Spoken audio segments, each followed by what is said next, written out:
Je connaissais deux gars qui jouaient aux échecs mentalement.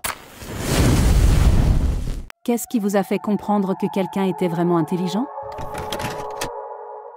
Le grand-père de ma femme. C'est un ingénieur électricien à la retraite qui a une douzaine de brevets à son nom et une longue liste de reconnaissances dont je ne me souviendrai pas ou que je ne peux pas nommer. J'ai toujours su qu'il était brillant, mais je n'avais jamais réalisé à quel point, jusqu'à ce qu'un jour, l'année dernière, nous lui rendions visite et qu'il reçoive un appel téléphonique. N'oubliez pas qu'il est à la retraite depuis 20 ans et qu'il a 86 ans.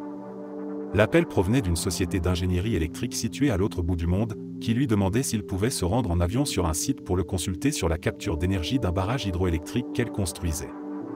Ils avaient rencontré un problème qu'aucun d'entre eux, tous les ingénieurs électriciens, ne pouvaient résoudre. Ils avaient consulté 3 des meilleurs départements universitaires des États-Unis sur la question et le dernier les avait renvoyés vers lui. Après 20 minutes au téléphone, il a accepté d'y réfléchir. 2 jours plus tard, il avait résolu leur problème et écrit la solution sur une simple feuille de papier A4, qu'il a scannée et envoyée par courrier électronique à l'entreprise. Il a dit qu'il avait pris autant de temps pour rédiger ce document parce qu'il ne voulait pas, à son âge, avoir à prendre l'avion pour se rendre sur place. Son explication était si claire que j'ai pu la comprendre et la suivre sans avoir fait d'études supérieures. Une fois, mon oncle ivrogne était en prison et avait besoin d'argent pour payer sa caution. Comme mon père était le seul de la famille à avoir de réelles économies, tout le monde s'est tourné vers lui pour qu'il débourse 100% de l'argent. Il a alors réalisé que cette situation avait 2 fins possibles. Payer sa caution et ne jamais revoir l'argent ou ne pas payer la caution mais toute la famille lui en aurait voulu. Du coup, mon père a décidé de leur lancer un défi. Il leur a dit que quelle que soit la somme réunie par le reste de la famille pour payer la caution, il ne se contenterait pas de l'égaler, mais qu'il offrirait le double de ce qu'ils auraient réuni ensemble. Personne n'a déboursé un seul centime. J'avais un professeur au lycée qui pouvait utiliser ses 2 mains pour écrire une phrase. Il la commençait d'un côté du tableau et la terminait simultanément au milieu. Il parlait aussi environ 5 langues couramment. Je jouais au jeu de cartes La Bataille Corse avec quelques amis quand on a tous remarqué que l'un d'entre nous jouait beaucoup trop vite pour que ce soit normal. Il s'est avéré qu'il comptait toutes nos cartes et qu'il avait mémorisé les decks de chacun d'entre nous, ce qui est juste incroyable. Pas une personne, mais le vieux chien de mes parents. Ma mère se procurait des os à la boucherie pour leur chien et ils étaient suffisamment longs pour que le chien ne puisse pas extraire toute la moelle du centre. Le chien a compris que seul le camion de mon beau-père était assez lourd pour les briser après avoir expérimenté avec les autres véhicules de la maison. Il y avait généralement un os au même endroit dans l'allée chaque fois que je rentrais à la maison. Je le voyais toujours aussi, le matin devant, le camion en attendant que mon beau-père parte au travail. Je ne l'ai jamais vu par moi-même parce que je n'avais que 2 ans à l'époque, mais ma grande sœur accompagnait souvent ma mère aux courses lorsqu'elle avait environ 4 ans. Elle tenait le compte de ce qui se trouvait dans le caddie. Chaque fois que notre mère mettait quelque chose dans le chariot, ma sœur lui demandait le prix et l'ajoutait au total, tout ça dans sa tête. Si ma mère enlevait quelque chose, ma sœur le soustrayait. Arrivée à la caisse, ma sœur avait bon à chaque fois. Elle est médecin maintenant. Elle avait aussi l'habitude de lire des histoires le soir à mes parents quand elle avait environ 2 ans. Quel génie! Alors que moi, j'étais le gamin qui mangeait la pâte à modeler. Lorsque tu t'assois à une réunion de boulot pour essayer de résoudre un problème important et que quelqu'un dit « ce n'est pas la bonne question », on doit se demander si. Les gens qui sont capables de faire ça, sont ceux qui voient souvent plus grand et qui perçoivent toutes les variables et facteurs en jeu et comment tout s'assemble. C'est encore un autre niveau quand toute la pièce est en mode, on se contente de regarder les arbres alors que ce gars est en train de regarder la forêt entière. N'importe qui capable d'expliquer des choses très complexes de manière simple. Il faut être intelligent pour les comprendre, mais brillant pour le vulgariser si bien que n'importe qui pourrait comprendre. Mon grand frère a toujours eu de mauvaises notes à l'école. Je n'avais jamais compris à quel point il était intelligent jusqu'à il y a quelques années. On regardait le jeu télévisé Jeopardy. Un jeu où à partir des indices, les candidats doivent trouver la question correspondante, et il connaissait la majorité des réponses, même aux trucs les plus obscurs. J'étais choqué. Je vous jure, on aurait dit la scène du film Un jour sans fin.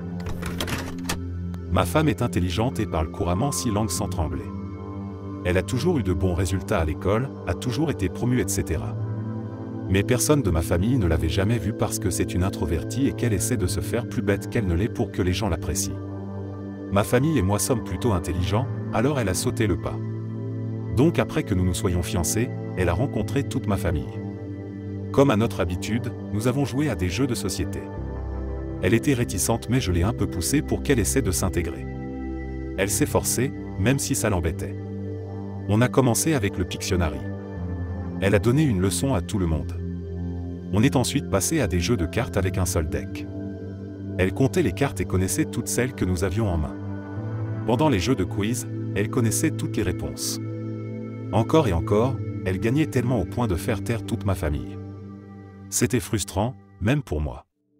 Quelques semaines plus tard, quand on s'est rendu dans sa famille, ils m'ont dit « on ne joue plus avec elle, elle joue pour décimer la concurrence ». J'ai découvert que mon petit frère qui a environ 12 ans a une mémoire photographique. C'est un très grand fan du Seigneur des Anneaux et connaît un nombre anormal de détails sur l'univers. Chaque fois qu'il répond à une question sur le sujet, il regarde vers le haut et cligne un peu des yeux. Je lui ai demandé pourquoi il faisait ça et il m'a expliqué qu'il est en train de lire le livre dans sa tête. Il peut même aller d'une page à une autre de manière aléatoire. Je vais le voir chaque fois que j'ai besoin d'aide. Malheureusement, il est adopté et ne partageons donc pas les mêmes gènes. Un de mes meilleurs amis du lycée a eu une vie comme dans le film « Le destin de Will Hunting ».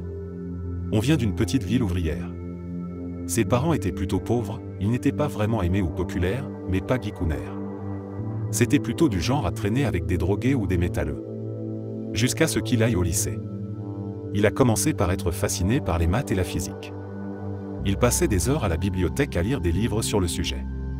Apparemment, il avait réussi à 100% ou presque l'examen de classe avancé en calcul et physique alors qu'il n'était qu'en seconde.